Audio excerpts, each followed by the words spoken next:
Jadi informasi tambahan juga Mas Nur bahwa kebetulan teman-teman ini ya saya diminta bantuan untuk terkait dengan bagaimana riset berkelanjutan terus kita lakukan.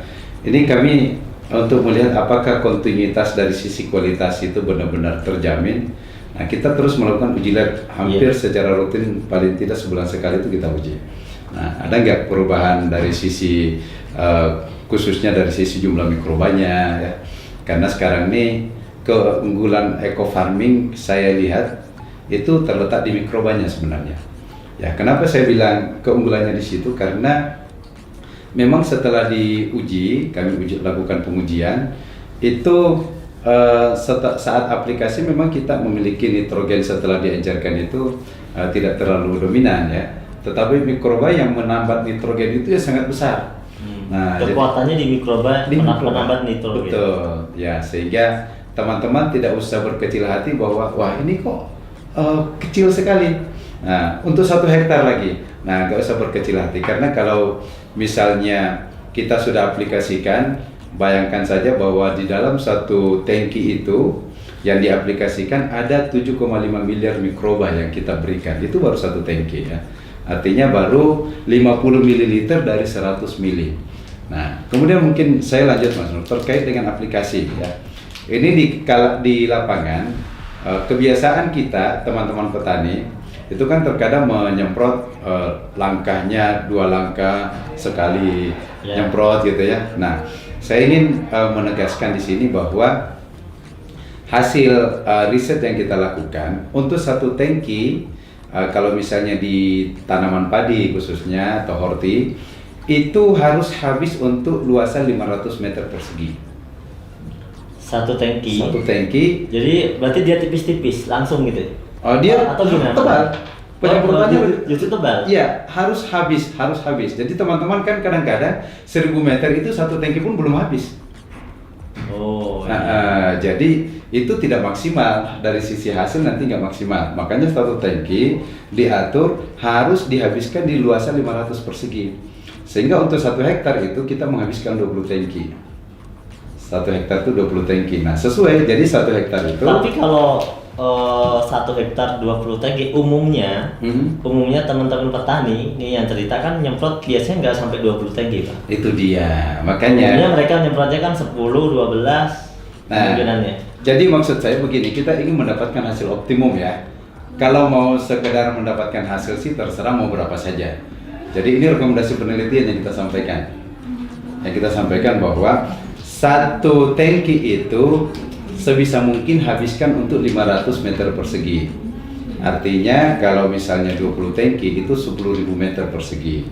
Nah, boleh nggak misalnya kita habiskan 1 tangki untuk 1000 meter? Ya boleh-boleh saja, tidak ada masalah. Cuma hasilnya berbeda ketika menggunakan 1 tangki untuk 500 meter.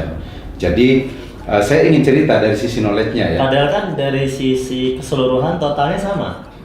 Maksudnya total biangnya kan sama kan? Dia menggunakan biang 1 liter. Iya. 1 liter biangnya.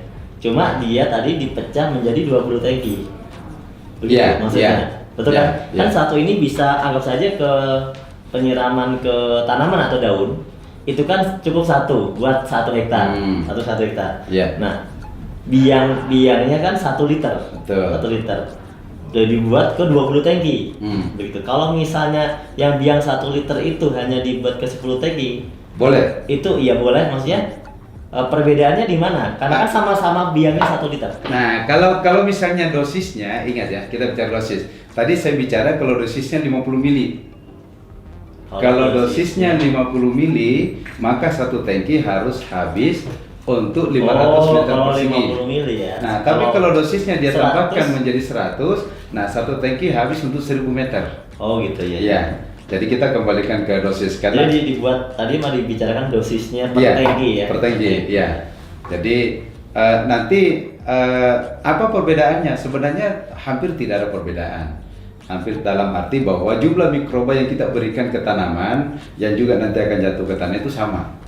Ya, sama karena dalam 100 mili ini kan ada sekitar 15 miliar mikroba yang ada di dalamnya. Nah, ketika kita aplikasikan di 1 tangki, ya dengan penyemprotan yang sedikit agak dijarangkan, ya itu jumlahnya secara kuantiti sama, tetap sama yang masuk ke tanah. Ya. Jadi tidak ada masalah kalau petani ingin mengurangi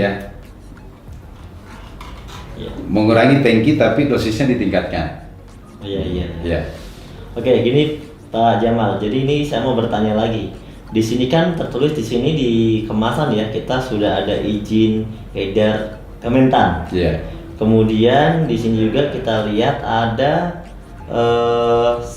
logo sertifikasi organik ya dari Innovis. Ini ini seperti apa penjelasannya? Iya, baik. Nah, jadi gini Mas Nur, saya sendiri selaku orang Kementerian Pertanian tidak akan mau memberikan advice kepada eco farming ketika tidak ada izin edarnya. Ya, karena izin edar ini adalah mutlak. Artinya apa? Izin edar itu keluar pertama ketika sudah diuji kualitas, diuji laboratorium, ya. Kemudian persyaratan-persyaratan berdasarkan permentan itu sudah terpenuhi, lalu kemudian diuji efektivitasnya ya oleh peneliti, oleh ahli bahwa ini memang layak untuk diedarkan karena ada aspek manfaat yang bisa dirasakan, barulah izin edar dikeluarkan. Nah, itu tahapannya. Nah, kemudian dari lembaga sertifikasi organik itu juga mensyaratkan bahwa dia mau melakukan sertifikasi kalau misalnya sudah keluar izin edar. Ya, jadi LSO secara umum juga tidak ingin melakukan sertifikasi kalau belum ada izin edar. Nah, sekarang apa maksud adanya LSO ini? Jadi sebenarnya organik ini branding, Mas Nur. Artinya apa? Tidak boleh ada orang yang menggunakan kata organik, pupuk organik kalau belum ada sertifikasi organiknya. Itu mestinya yang terjadi. Kalimat organik ini bersyarat ya, iya, bersyarat. Iya, bersyarat sebenarnya. Jadi kalau kita bilang eco farming pupuk organik, ya kan, ada kalimat organiknya, maka dia harus bersertifikasi. Iya, dia harus bersertifikasi. Itu sebenarnya yang diatur di dalam Standar Nasional Indonesia nomor 6729/2016 bahwa organik ini branded.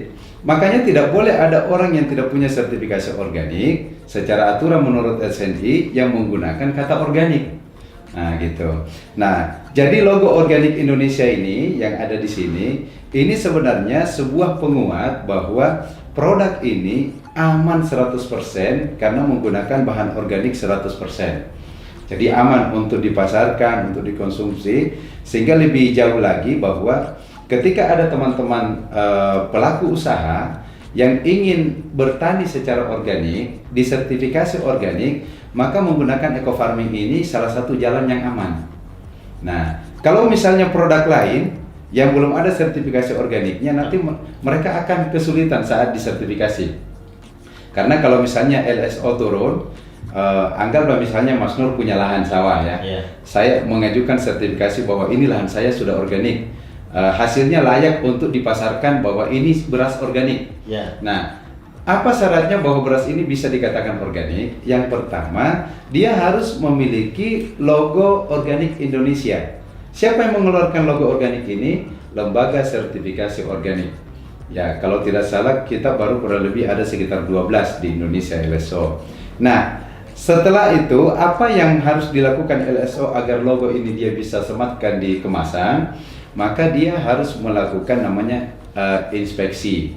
Jadi aturannya itu kita selaku pemilik mengajukan untuk disertifikasi, ada syarat-syarat yang harus dipenuhi.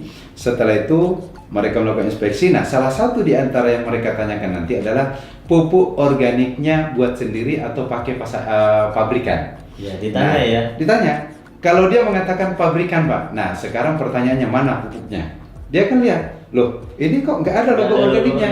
Nah, maka dia akan meminta coba telusuri ke pabriknya apakah benar bahan-bahannya itu 100% organik. Kalau sudah ada logonya, kalau sudah ada nggak perlu ya. lagi. Ini 100%. Oh ya, ini bahannya berarti sudah organik. Oke. Nah, kalau yang lain sudah bersyarat, pupuknya tinggal pupuknya, maka otomatis nanti LSO akan memberikan sertifikasi bahwa ini berasnya organik. Kalau misalnya pupuknya bukan dari pabrikan, tadi jawabannya.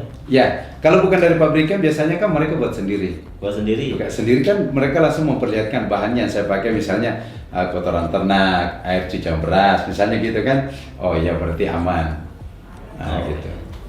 Karena mereka mampu menunjukkan keorganikannya.